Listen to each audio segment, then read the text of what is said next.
Welcome to the Bobby O Show. My name is Bob O. Potsner. You know, as I was thinking about today's show, there are so many things that are happening every day in our society that I thought about changing the topic about 3 or 4 or 5 times. But fortuitously, we have a show today that's going to help us better understand what's going on in Iran. Not from a political perspective primarily, but from the perspective of this nuclear power situation, nuclear energy that they have and what we're fighting about or allegedly fighting about. If I got into a whole discussion about my perspective on the current presidency, I would have a 4 or 5 hour show and never get to the engineering perspective. But I think it's important to understand what is this concept of nuclear power, nuclear energy. What are we allegedly fighting about? So I have someone who's on the show for he is the second longest guest or second most guest appearances, Rick Lawrence, who's a nuclear energy engineer, PhD from a small school on the West Coast called, I think it's called Stanford, which somehow has now made it into the ACC all the way across the country. But Rick's talked about many different topics, and he let me know that he has a lot of information and knowledge about the nuclear activity that we're discussing theoretically in Iran, in negotiations, at war about. So I'm going to introduce Rick Lawrence to talk to us and help us understand better what's going on in the nuclear energy perspective. Did I say that right, Rick? Yeah, it's a perfect introduction. Thank you very much. And that's a picture, that's a statement about you're a PhD in nuclear engineering from Stanford, and I'm really happy to have you on the show. Well, thank you, Bob. It's always a pleasure to be on. You know, as I've been watching the news, and I watch MS Now, occasionally CNN, never Fox, unfortunately, except for the Giants games. But we're talking about what's happening over there and about the bombing situation and what we're trying to protect ourselves against. And I really don't understand, even though I was pre-med for 2 years, took a lot of science courses at Yale, but I want you to help us understand things. So before we get to the topic at hand, give us a little bit about your background, because I think people always in all my shows need to know who the guest is so that you'll have your credibility as to why they should listen to what you do. And of course you have second best most appearances, but the best slides, the best PowerPoint, Rick Lawrence. Go ahead, Rick. Take it away, my friend. Thanks again. I'm always amazed, by the way, at the diversity of the topics that you cover.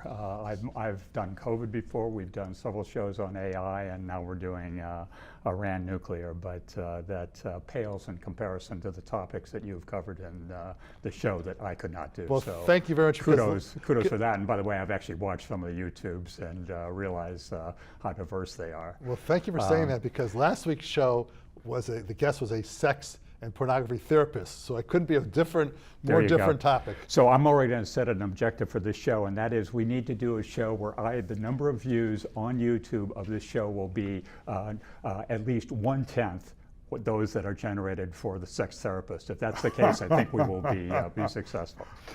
So with that introduction, one small correction. My undergrad degree was from Stanford, and my PhD is from University of Illinois. So let me explain kind of how all this unfolded. So I was an undergrad at Stanford. This is the 10th time I think I've said that on your show.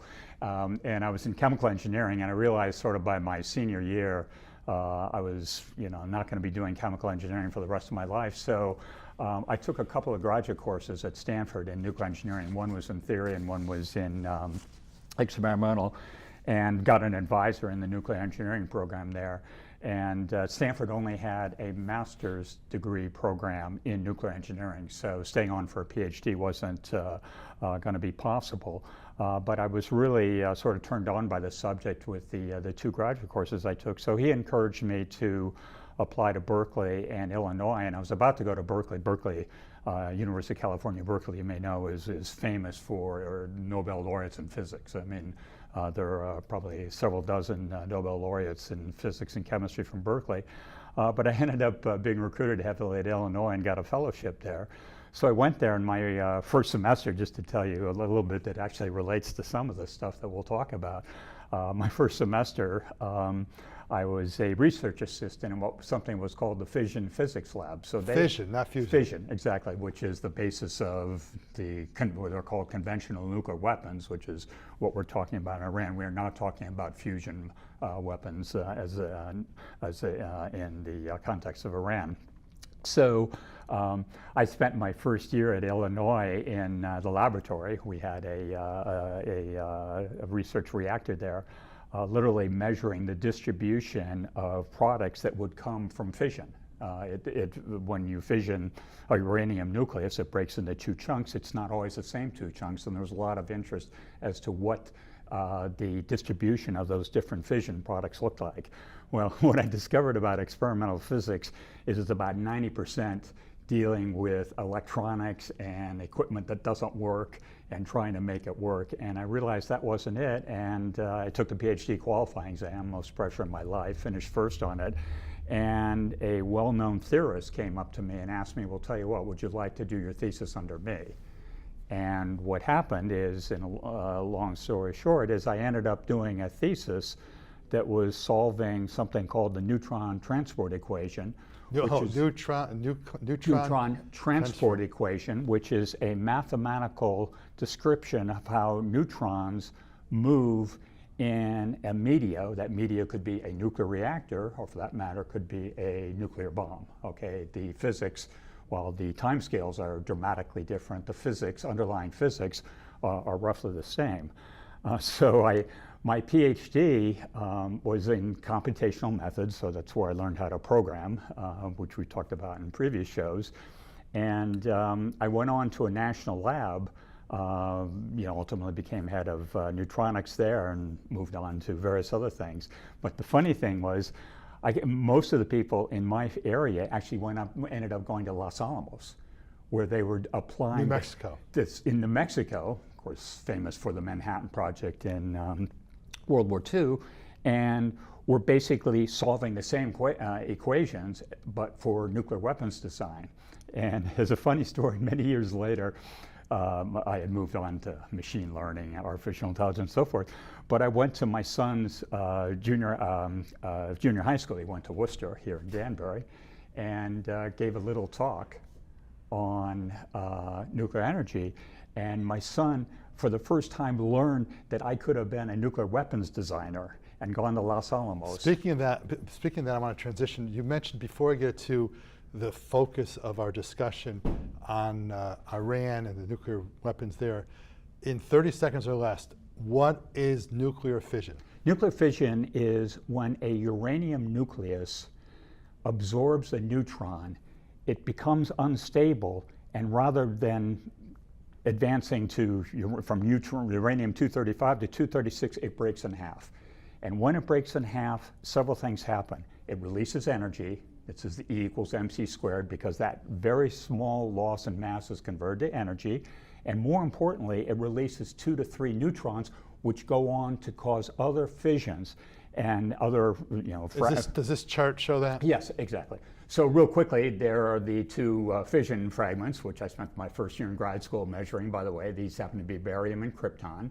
And there are, on average, 2.4 neutrons, and that's critical. By the way, had the physics been such that no neutrons were released, we would not be talking about this topic. So let me just to take a little control here. So what you're saying, though, is this nuclear reaction, typical fission products, is part and parcel of the electron or the neutron bombs, the nuclear bombs. Fission bombs. Fission bombs, okay. So that's our background for that, and you'll see here on this slide, it says this reaction is the basis for civilian nuclear power production as well as conventional nuclear weapons. So it's part and parcel of both sides of the coin. Exactly. As I say, it's the same underlying physics and that I covered in my thesis work. And it was discovered in Germany in 1938. So here's where I want to go to. I want to jump to slide number 6, I guess it would be, the one that says key dates in Iran's nuclear history. The number is, I think, slide 3. Let's get the right slide that has the history of, it's going to come, here we go. Okay, that's slide number 2 or 3, I can't tell. Okay, what I want to do here is, I've been listening to the president talking about the last 47 years, about how every president in the world made a huge mistake, when in fact you're going to tell us that President Trump, in his first term, made the biggest mistake that's caused us to be where we are here today. Did I say that correctly? That just a yes or no, that his huge mistake back in the 2016 to 20 term is why where we are today. Is that accurate? What we will do is we will walk through data that confirms that statement. Thank you. Thank you. You sound like some of the guys in the cabinet who don't want to answer a question. The answer is yes. Okay, there you go. So what this chart shows is, and I always hear now about the JCPOA, which I didn't know until you gave me this chart, that it's the Joint Comprehensive Plan of Action. And that was signed in 2015, according to your chart. But it took 18 months, more or less, am I right? Correct. To get this thing going. Correct. So just give me, in a nutshell, what happened between 68 and 2002 that's relevant to where we are today? So here's the reason I start with 1968 is that is still relevant today, and let me give you two reasons why. This goes all the way back to after World War II. The US had a nuclear bomb, Russia, then China, then England, then France. By the late 60s, the nuclear countries in the world realized that they needed to start getting other countries to commit not to build a nuclear weapon. In 1970, Iran ratified the Nuclear Non-Proliferation Treaty, where they committed not to develop or acquire a nuclear weapon. Now, I'm slightly amused by that because the wording that they agreed to in 1970, and by the way, they still abide by that. They being Iran. Iran is the same wording that the administration was touting as a success of the recent, I'll call them discussions, because there have been no serious negotiations. That's the mutual understanding agreement, the non-agreement. Right, that Iran has agreed. What they don't realize that approximately 56 years ago, Iran committed to that, and by the way, they have never walked away from that. So that's relevant point number one. Stop right there for a second. So you're telling me that the MOU, the Memorandum of Understanding, that is 2 pages, that the Trump administration is touting, is the same position as we were in 1970? Wait a minute, we're getting Just way no, ahead here. I don't want to see a chart. I want to just talk to me. Yeah, I know. But, Okay. Back to that chart, please. I have the dates, please. I'm sorry, I need to be precise here. The MOU did not call that out. What the administration has called out in their so-called back channel talks is that Iran is committed to truly not developing or acquiring a nuclear weapon. My only point here is that they committed to that in a signed treaty in 1970, and nothing has changed. That's point number one. The other point is, why is it that we continue to have eyes on the ground in Iran all the way through from the time when the US walked away from the JCPOA? It's because in the original Non-Proliferation Treaty, it was specified that Iran had to be subject to International Atomic Energy Agency inspections, IAEA inspections, which they have continued up to the time that JCPOA formalized those inspections, and then they have continued literally up till June of 2025. We've got to clarify for my audience, because I want to make sure I have this understanding. So what you're saying is the provision from 1970 to now has been maintained. In what respect is it the same? It's the same in the sense that the wording that they agreed to in 1970 and have not walked away from is still formally in place today. Now, that being said, they have violated it numerous times. I'm not saying that they have not violated it, but I'm saying that the language has been in place. So it is no new news to say that it's in place Rick, I got to get this clear to the audience. So what language is the same in 70 as it is now? That Iran will not develop or acquire a nuclear weapon. And the critical thing, as I understand, you'll know better than I, the JCPOA in 2015 that Obama and his group negotiated is important because there were specific ways to verify. There was a verification provision. Is that critical from the JCPOA? It's absolutely essential, and it is a key piece of technology that is often misrepresented in the discussions today. What Iran agreed to, among other things, in the JCPOA, we're getting ahead here, but let me, since you bring up We're not getting ahead, we're fine. There's no ahead and no behind. But this is not the most important part of the JCPOA, but let me address it. What happened is Iran agreed to allow the IAEA to go in and put very sensitive electronic measurement devices on just about every aspect of their nuclear infrastructure. In 2015. In 2015. That allowed them to, for example, and we haven't talked about this, but in the centrifuges which enrich their uranium, it allows the IAEA to have information transported right back to their headquarters in Vienna. Automatically? Automatically, that shows what is the precise enrichment that is going on in each one of these. And remember, there's hundreds of these centrifuges that are strung together. So they know what the current enrichment level is as long as the JCPOA was in. Okay, so I got to answer some questions because I don't know some of the things you're saying, and I can make sure the audience knows.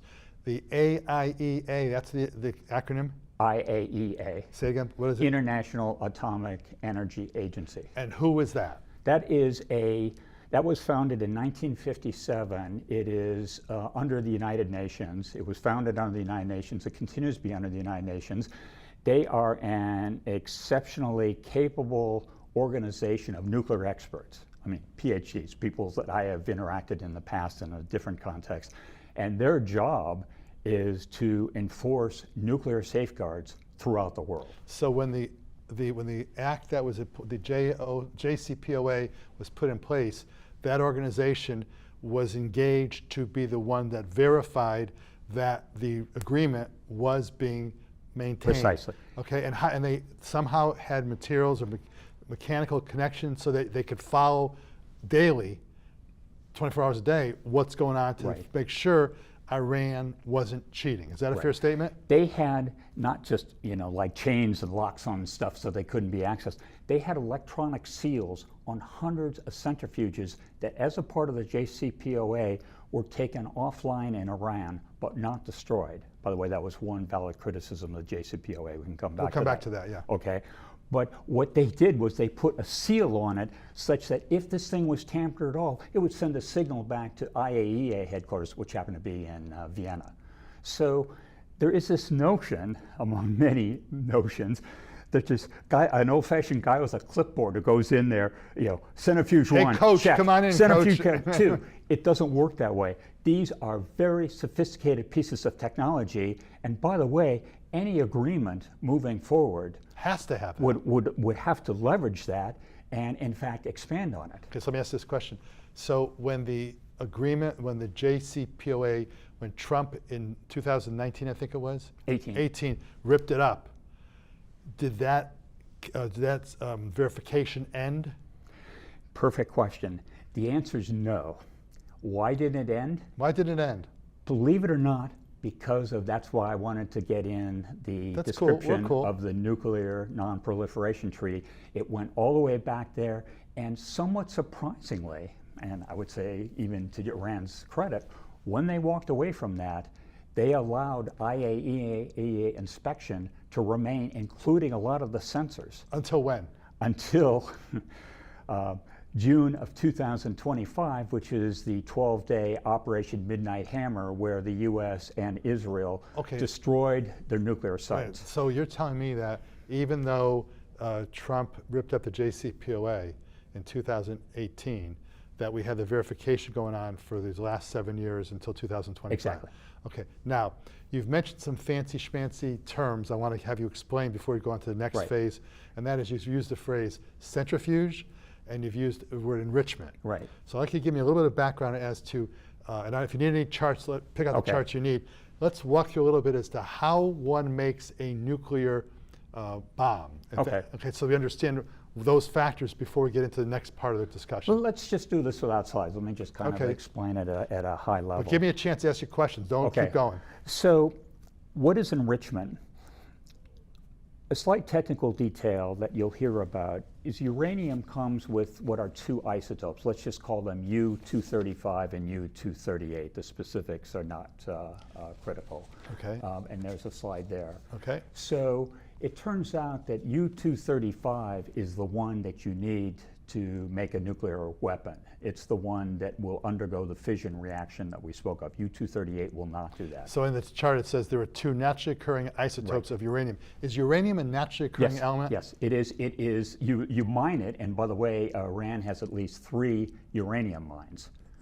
Any idea what % of the world's uranium they have control of? No, I don't. Okay. But anyway, it is non-trivial. So it's so you have U-235, which that's the kind you need for a nuclear weapon, right? And the U-238 is somehow utilized to get more U-235. Is that what happens? Well, separate discussion. It can be converted to plutonium, which is also fissile, but Okay, that's go- not an issue. take it away, with go Iran. ahead. Okay, so here's the observation. So you need U-235 to make a bomb, but only 0.7% of natural uranium is U-235. The rest is U-238. And 0.7% is not enough to do anything. You can't even use it in a nuclear power plant. So what enrichment refers to, it's the process of increasing that fraction of U-235 to a higher and higher level. So that's what you mean by enrichment. You try to make the uranium so there's more than the 0.7%. Precisely, Okay. precisely. And there's a number here on this chart that says 3.67%, which is a percent you hear all the time Yes. on the news now. How is the 3.67% relevant to the discussion on enrichment you just gave us? So when they negotiated the JCPOA, one of the points going in is the U.S. and the other counterparties agreed that Iran could maintain enrichment facilities. By the way, the Trump administration has been adamant that they could not.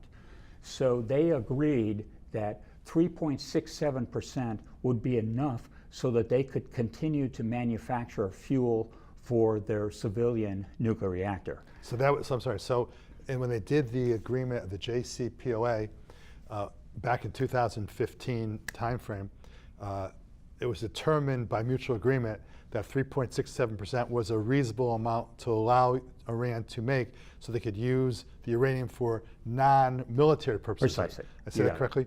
That's right. Okay, and just by the way, the MOU, the Memorandum of Understanding that's, I don't know if it's in Right. existence or not, it's like 2 pages. How many pages do you remember was the JCPOA? Was 159. okay, so it's a little bit larger. Is that 157 Well, pages? in With- fairness, with the exhibits. MOU, it was not designed to solve the nuclear problem. JCPOA was designed to solve the nuclear problem. But my point is, in that negotiations back when Obama was doing it, were there a lot of like football players, or were there a lot of people, real estate agents who were involved, or were there real scientists? Tell me about that, please. So the Secretary of Energy under Obama was a very talented person named Ernest Moniz. And we have that picture if we could Right, get if that. if we could go to some pictures, please. You can keep talking about the pictures coming. So he is a very interesting guy. He has a PhD in, okay, That was there right he there. is. He has a PhD. Went to from- Stanford, that's where you were. And interesting enough, I'm pretty sure, because when I was an undergrad, I was in physics for a while, I'm pretty sure I had him as a TA briefly. He came in Well, he for a recently wrote a course. book about how you were his best student. I'm just kidding. But anyway, And he was also became Obama's Secretary of Energy. but the point we're Okay. making is that you had real scientists there, not like in our current situation where we just have the son-in-law, Kushner, the vice president, and I guess it's Whitaker, a real estate guy. Witkoff. Witkoff. Who, by the way, has said that he is reading up on nuclear stuff, so not to worry. Well, he's my next guest next week. There No, you I'm go. kidding. So the point is that there's real hard science that went into the numbers that were analyzed back in the JCPOA. Is that correct? That's correct. And let's not leave off the guy on the right. He was the head of the Iranian Atomic Energy Commission. Interesting enough, like many Iranians who's educated in the West, he has a PhD from MIT, 1977. He and Moniz go way back. So why did JCPOA get done? Because these two guys holed up in Vienna for essentially 18 months, and they trusted each other. They were both off the chart smart, and they basically worked through a lot of the technical problems, and there were a lot of technical problems involved that only these two guys with full trust of each other and full patience to go through this could actually make this happen. And the analogy is very good to being a lawyer, an accountant, a doctor, whatever it is. When you get two people, even on other sides of the cases, suppose I have the plaintiff and someone else is the defendant, if we're discussing the law and interpreting the law, you have a different kind of conversation that gets the nitty gritty. And you're saying having these kind of people involved, even though the gentleman from Iran who went to MIT are different people they're representing, they're talking at the high level of science. And that your view, of course, is you need that kind of high level discussion to figure out how to resolve where we are now. And it's also a matter of trust. Scientists don't like negotiating with non-scientists. And there has been a suggestion, I can't verify it, that Iran was very, very disappointed with the people that the U.S. sent because they wanted to talk to people. You mean this time? This time around. With They Trump. wanted to talk to people like Ernest Moniz, who, by the way, my advice to the administration would be get Ernest Moniz back in, and if you're not going to let him negotiate, let him walk these people through and tell them where all the landmines are buried in this whole process. It's interesting because when I have a case, let's suppose it's a very high-level tax issue in a divorce case, I'll have to my right or prepared ahead of time an accountant, an expert or somebody, because I don't know that expertise like that person does. And I believe a good lawyer, a good expert in any field, doctor, accountant, whatever, knows what you don't know, right? And that's how you got this resolution back, the JCPOA in 2015, because guys on a high level and ladies on a high level did that kind of negotiations. Another phrase you mentioned was, I think you used the word centrifuge. Briefly, what's the a centrifuge is a device that separates out the uranium-235, remember that's the one that's fissile, from 238. There's a small technical detail that has to convert it to gas. That's why you will often see in the news a reference to UF6, uranium hexafluoride, which is a gas that's put into a centrifuge. Why it's called a centrifuge, uses centrifugal force. It spins very, very quickly, and if you do that for a very long time, the slightly heavier nucleus, the 238, will go to the outside. You skim it off, spin it some more, and keep skinning that off. And as you do that, you continue to enrich, which is precisely what Iran has been doing since 2018. You know, I have a question for you, and I think we mentioned it the other day when we did our prep show, and that is, I think that's just Dr. Exactly. Okay, centrifuges. But I said to you, I said, if the United States in June of 2025, I think it was, bombed the heck out of the Iranian nuclear, whatever they bombed, how come there wasn't a nuclear explosion? Yes. And you told me that was a good question then. It may still be a good question. Yeah, it's why is absolutely that? a valid question. Why didn't it blow up the world? And by the way, there has been concern that if we were to ever send ground troops in there, we need to be careful that we don't somehow assemble a critical mass. A critical mass is when you bring uranium close enough, fissile, highly enriched uranium, close enough that it starts a nuclear reaction, which is generally not a good thing. Okay, so back to your question, why didn't that happen? Because this gas is stored in canisters that look kind of like scuba diving oxygen tanks, and they are by design distributed for precisely that reason, to avoid any accidental criticality. So it is highly unlikely that an explosion from a US or Israeli bomb could have caused a force that would have brought this together. If anything, it probably dispersed it. Of course, the bigger question is, where is it now and what state is it in? And the way you describe that is interesting to me, because the way I've heard our current president talk about, well, we're going to send ground troops in to go get it, and that's not the phrase he says. And I was always thinking, wait a minute, how will we know that the guys go to pick up the bombs and are going to not do something that's going to trigger it and kill them as well as? Well, I know the answer to that. What's the answer? Because our two negotiators went to Oak Ridge National Lab and met in a SCIF, secure area, and talked about that with some scientists, serious scientists at Oak Ridge, and basically ran through how would they recover this. And by the way, the plan that was on the table involved sending US nuclear scientists over there for precisely the reason that you're bringing up, that, hey, listen, if this stuff is all lying around down at the bottom of this rubble, we better have some people who know what they're doing trying to extract it. And what we would do, as the US would do under this hypothetical plan, is seal off an entire area, a massive area around those two sites, and then send in serious scientists to try to go in, determine what the state of it is, extract it, and then the bigger question is, well, where would it be moved? The opposite of Chernobyl. Hopefully the opposite of Chernobyl. I want the slide, I think it's slide number 2 or 3 that listed the countries who signed the JCPOA. Can we have slide, I think it's slide 2 or 3. Yeah, there it is. This is interesting. That's the one. The agreement formally, if you actually look at the JCPOA, which by the way is on the State Department site, good luck trying to find the MOU on any federal government site in this country. It does not exist on a site. You can still go back and you can read the JCPOA for yourself. It mentions that it can, coalition E3/EU plus 3. The E3, 3 European countries, France, Germany, UK, the EU, European Union, and people forget China and Russia were also parties to this. But only the United States walked away, courtesy of President Trump, in 2018, and the agreement finally expired in 2025 because it timed out at the end of 10 years, although as we'll come to, some of the provisions would have lasted for 15 years. And you can see, you asked earlier, it's 159 pages. Much of the detail is in 5 annexes, and the one that I focused on is, and we actually have a screenshot of it because it's very simple, is Annex 1, which is all the nuclear-related commitments. And you see, this slide is important because it ties into the fact that President Trump is very angry with the European Union countries because they didn't go to war with him in Iran, even though he didn't tell them in advance and get their approval. But to see who was part and parcel of the deal, the JCPOA, and not consult with France, Germany, the United Kingdom, the European Union countries. I can see not discussing with China and Russia, but the others, that makes no sense to me. So I want to now transition to chart number, this is 3, chart number 2 that has the comparison. Bobbio was not involved in negotiations, I promise you on that one.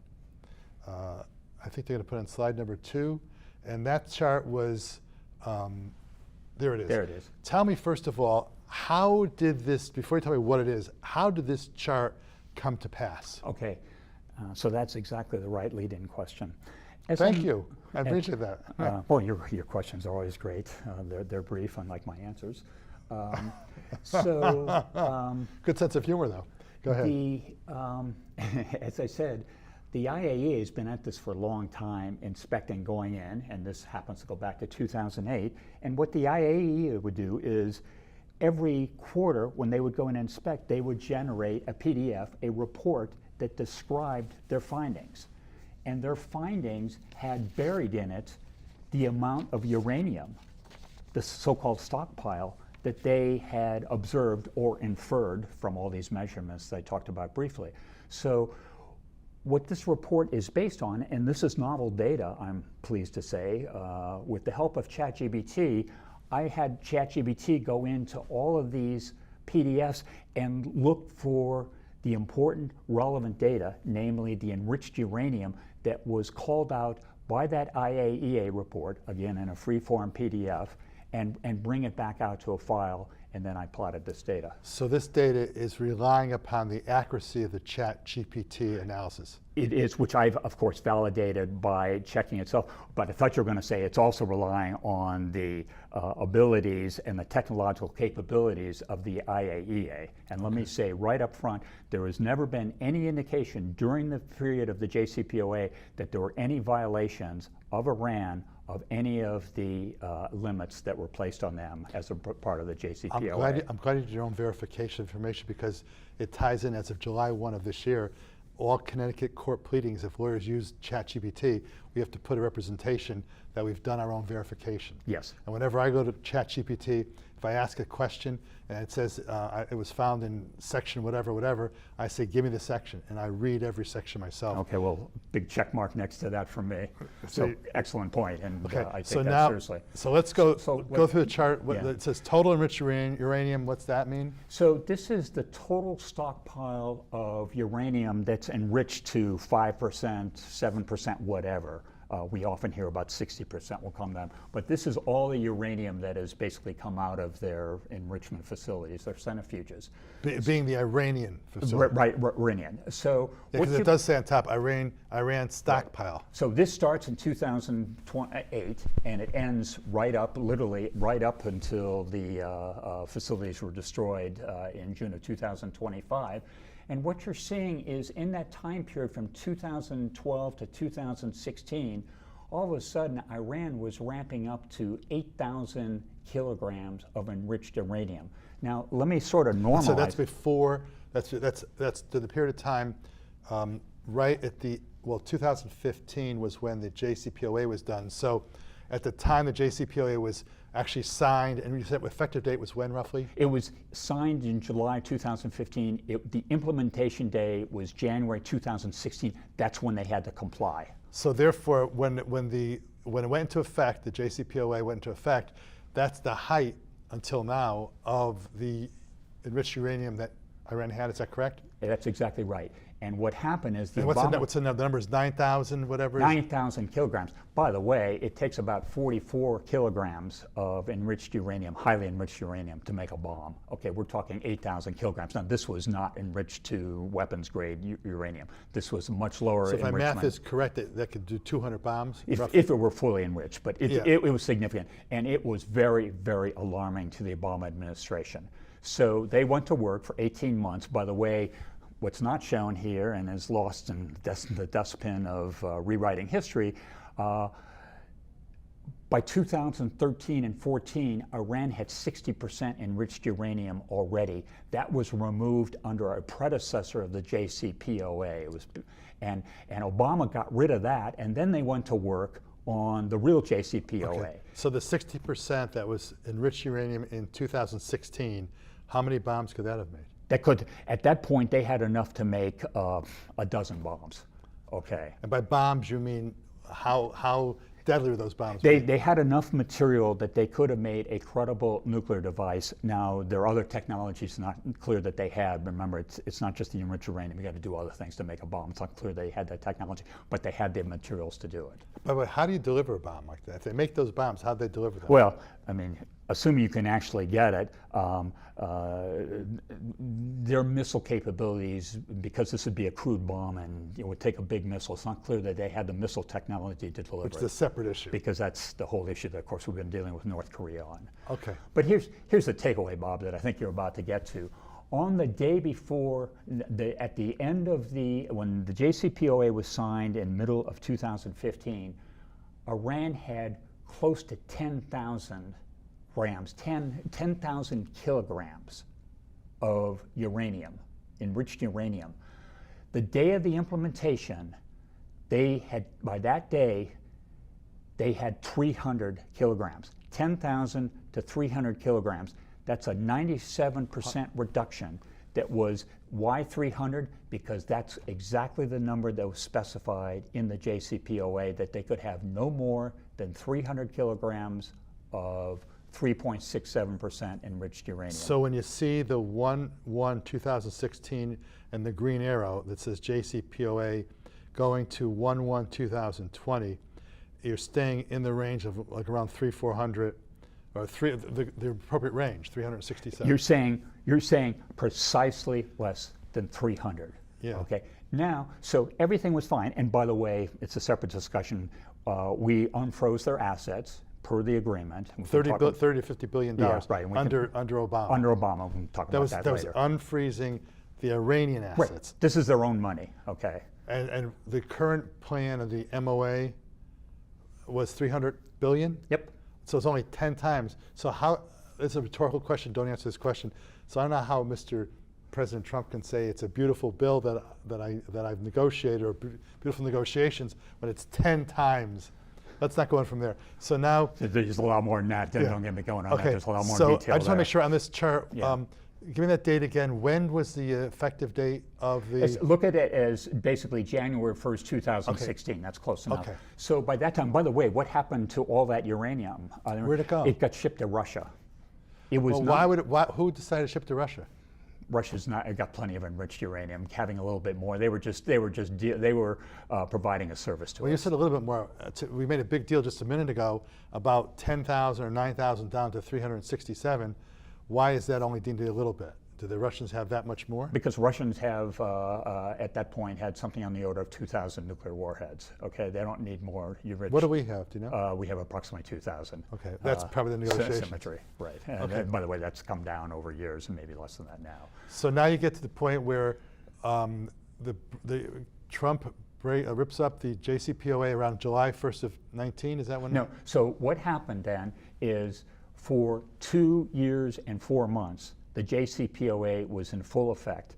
And again, I cannot stress this enough, there was no indications whatsoever of any violation. The IAEA said that. The Israeli intelligence, and by the way, the Israelis, not surprising, were dead set against the JCPOA. And the Israeli intelligence agreed that Iran was was staying within accordance. So did the U.S. intelligence As of community. what point in time? At that point in time, on When Trump May 8th, 2018, that's the key day when Trump tore it up. Okay, so if we can go back to that slide. So what happened then is rather interesting. There we go. So what happened then is, believe it or not, for 14 months, that is up until July 1st, 2019, Iran stayed under the 300 kilograms and 3.67%. How do we know that? Because, as I said, the IAEA instrumentation stayed in place, and they certified that Iran was complying. But guess what? On July 1st, 2019, Iran, for the first time, breached those limits. Do you think it's possible, reasonably possible, that for that 14-month period of time where Iran, after we ripped it up, stayed in compliance because there were other countries that had signed the document, and they did not, these other countries did not rip it up, just we did? That's one possibility. Another possibility is it took them that long to restart some of their infrastructure. They had to sideline a lot of their centrifuges. I don't have a precise answer, but I would suggest that that's it. So take me now from roughly July 1 of 19. Right. So what you see there is a linear increase in the uranium stockpile in Iran. Almost geometric. Almost geometric increase. Yeah, exactly. Or all the way back to now 8,000 or 10,000 kilograms of total enriched uranium, of which by 2025, this is a number you see in the press almost daily, 440 kilograms, it's about 900 pounds, is enriched to 60%. Okay, and how do we know that? That number is literally in the IAEA report that I processed right before, finally, needless to say, the IAEA people were given warning of this attack. They were pulled out. And one thing I've always been intrigued about is whether or not any of their electronic seals survived the June 2025 attacks. Yeah. And I don't have a good answer for that. I've queried ChatGPT any 10 ways to sundown. It appears that all that instrumentation was lost in the bombing. So that brings us back up to essentially where we are today, with the exception that we don't know what the state, as we discussed before, what the state of that 440 kilograms of uranium is. So now when we get to, I believe, the United States started bombing Iran around sometime in February 2020. February 28. Of 2026, so I'll write that date down. Right. February 28 of 2026. So my question is, was there, from a scientific perspective, not a political perspective, was there, from a scientific perspective, was Iran in a situation, or were we in a situation, Israel and the United States, that there was an emergency crisis to start a war at that point in time? Not politically, scientifically. In my view, the answer is no. But more importantly, in the view of the President of the United States, the answer is no.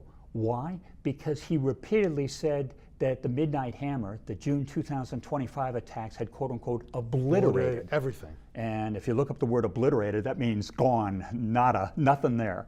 Okay, obliterated their nuclear capability. So it's a little bizarre to say that in June of 2025, it was completely eliminated, and then say on February 27th, 2026, as he did, that they were 2 weeks away from a nuclear weapon. Well, now I'm confused, because if in fact in 2026, in February, I'm sorry, in 2025 of May, when was the June 2025. June of 25, we quote obliterated unquote the nuclear stockpile. Is that the right word? Nuclear stockpile? Correct.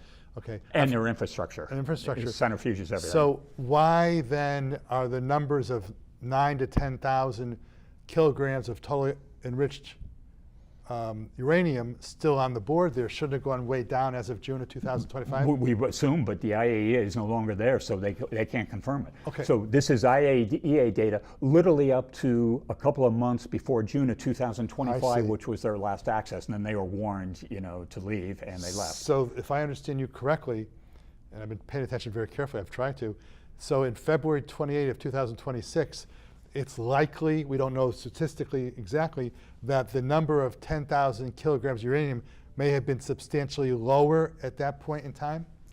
What we know, and I think what matters the most, is not solely the 10,000, how much 60% enriched do they have? Because 60% enriched can be used to make a bomb fairly quickly. And the answer to that, again, according to the U.S. intelligence community and to Donald Trump is that it was effectively destroyed in those attacks. I need to have some more math again. Sorry, audience, but if you're saying that only 0.07% or 0.7%? 0.7%. 0.7% of uranium is enriched. Right. 0.7% is naturally occurring is U-235. Okay, and then how much enrichment could that be made? So you can enrich that all the way up to 90% to make a bomb, and Iran had reached 60%. Okay, which would mean 6% of what number?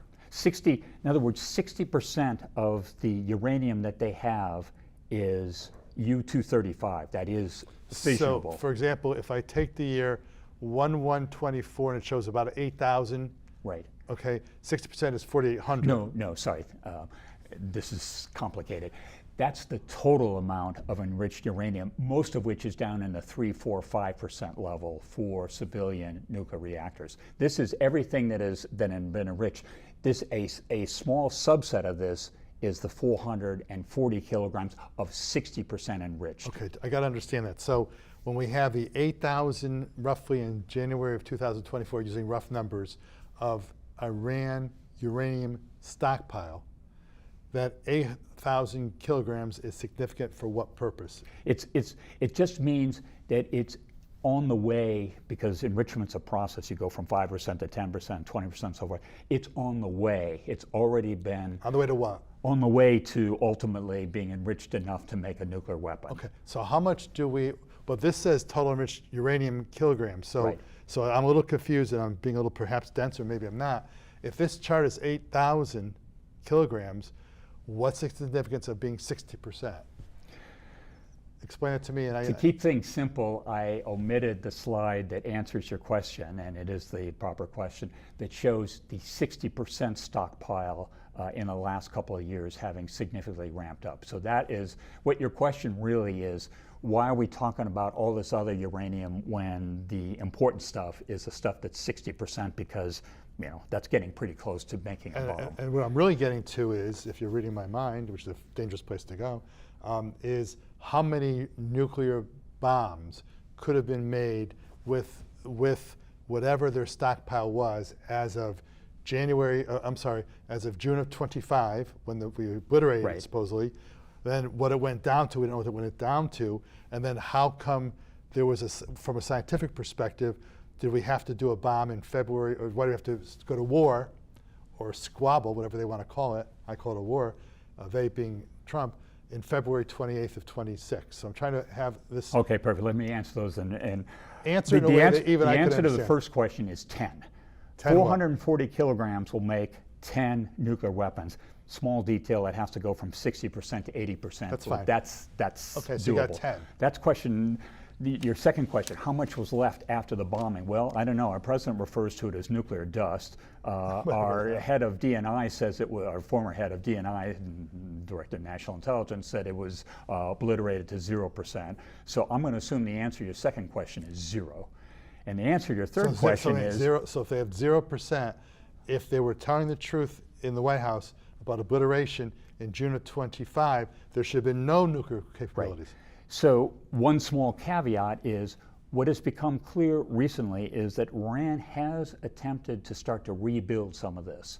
But if after June of 25? After June of 25, and in fact there are satellite photos that have been shown in the last week or so which show some construction activity in those sites, which doesn't tell you what's going on. You get a feel for me. So now the question is, I'm trying to figure out what Iran's nuclear capability was as of February 28, 2026, when after all these presidents, Bush and Obama and Trump in his first term and Joe Biden, why they didn't go to Iran to blow them apart. So my question is, from what you're telling me, from what we know, what was the nuclear capability of Iran in February 28th of 2026? So here's my answer. You may not know, by the way. My answer is, based on what the public information I have seen, is that the Iran nuclear capability in February 2026 was not enough to justify the full-scale attacks that we launched on February 28th.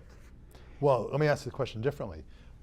What danger was there to Israel and the United States, let's do Israel because they're closer, if they were obliterated in June of 2025?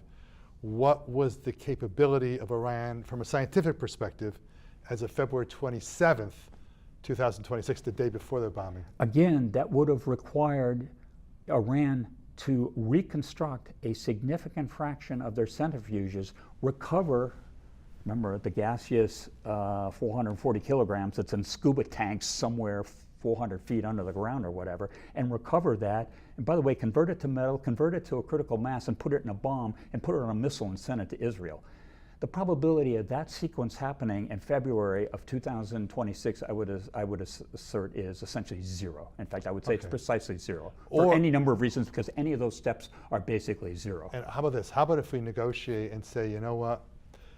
It wasn't 10. There wasn't 10 bombs that could have been blasted by Iran prior to the obliteration. Let's suppose the obliteration led to only 5%. So now there's only 5 bombs. Okay. I'm making an assumption. I mean, you say it may be zero, but I'm being a little more.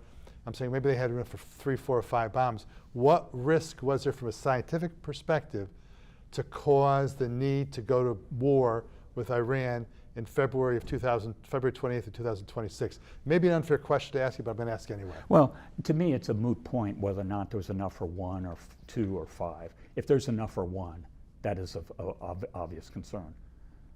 In the Manhattan Project, we produced 3 nuclear weapons. We tested one, dropped the second one on Nagasaki, or the second one on Hiroshima, the third one on Nagasaki, and that was it. And that was enough to cause massive destruction. Now, we also knew what we were doing when we were building them. I'm just saying that if you have one bomb, even if it may not be by any means an efficient bomb, if you have a bomb and if you think you can detonate it, and by the way, if you can stick it in a car and drive it someplace, which would be a lot of ifs there. Which would be their mechanism of delivery, because there is no way they could take a crude nuclear weapon and stick it on their current missile capability and fire it any place. Okay, that's just not going to happen based on the experience in North Korea. So if we go back to the JCPOA and we allow the 367, was it 3.67%. How many nuclear bombs could they have made?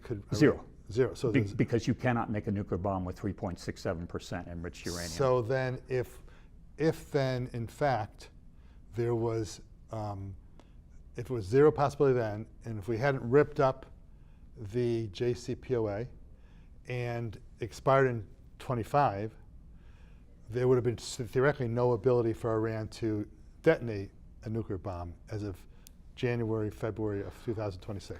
Let me make an even stronger statement that is often lost in this discussion. It is true the JCPOA expired after 10 years. The provision on the enrichment in the 300 kilograms, do you know when that expired? January 16th, 2031. Say that again, please. The limits on 3.67% and 300 kilograms stockpile expired in the JCPOA in January of 2031. 5 years away. Yep. So we only have less than 5 minutes to go. I'm looking at this slide right here, and I'm going to have you address this one more thing and then those points on the slide. From a scientific perspective, would you, if you were the President of the United States, would you have gone to war with Iran in February 20th or 26th? Is that a fair question? I'll leave other reasons off the table because they're off my out of my lane. From a scientific, if you base it on Iran's nuclear capability, the answer is absolutely no.